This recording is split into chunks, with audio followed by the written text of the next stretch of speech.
Many developers, myself included, tend to define relationships between classes in both directions. For example, an order has a line item and a line item has an order. A pet owner has pets and a pet has an owner. Many of us tend to think in bidirectional relationships by default. Because domain-driven design aims for simplicity in the model, we start recognizing more quickly that the bidirectional relationships can often make things overly complex. For instance, I've often found this to be true when it comes to adding in my persistence layer, and I happen to mostly use an ORM, Entity Framework, which brings along its own behavior and assumptions about how relationships are managed. Sometimes the fact that my model includes navigation properties that may not be totally necessary can be the cause of some grief that's led me to take some time to consider if I really need that navigation or not. Domain-driven design guides you to default to one-way or unidirectional relationships. That's not to say that you shouldn't ever have bidirectional relationships, but that because of the extra complexity involved, you should spend some time considering if that complexity is justified. A relationship, also known as an association, should be part of a type's definition. If you introduce a bidirectional relationship, it means that neither object can be defined without the other. If that's not the case, then be specific about the direction of the relationship, also called the traversal direction, to keep your model design simple. Eric Evans puts it this way: a bidirectional association means that both objects can be understood only together.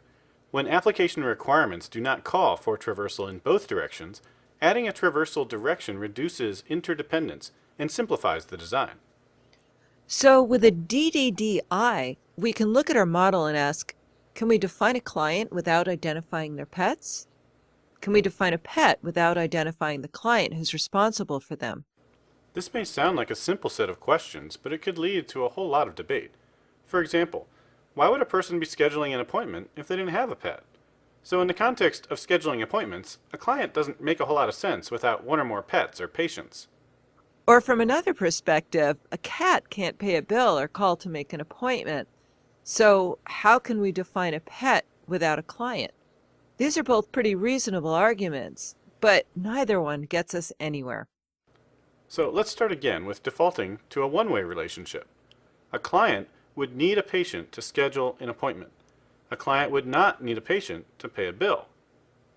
Okay, and if we started from the patient end, a patient doesn't schedule an appointment, so that becomes a moot point. Nor does a patient pay the bill. And, because my dog doesn't have a credit card. He can't use the phone very well either. So when would you start with a patient and need to know something about the client responsible for that patient? That's an interesting question. So, in the context of scheduling an appointment, one could argue that we should define the traversal from client to patient, and that we gain nothing by having a way to traverse from a patient back to a client. You may balk at that notion, but remember that all we care about right now is scheduling an appointment, not all the other possible scenarios where it might make sense to traverse from patient to client. Sure, it's another example of Yagni. You're not going to need it. In fact, we originally had owner as a property on patient in this context, but we realized it wasn't necessary, so we removed it. However, we kept the ID because we had some scenarios where it was useful.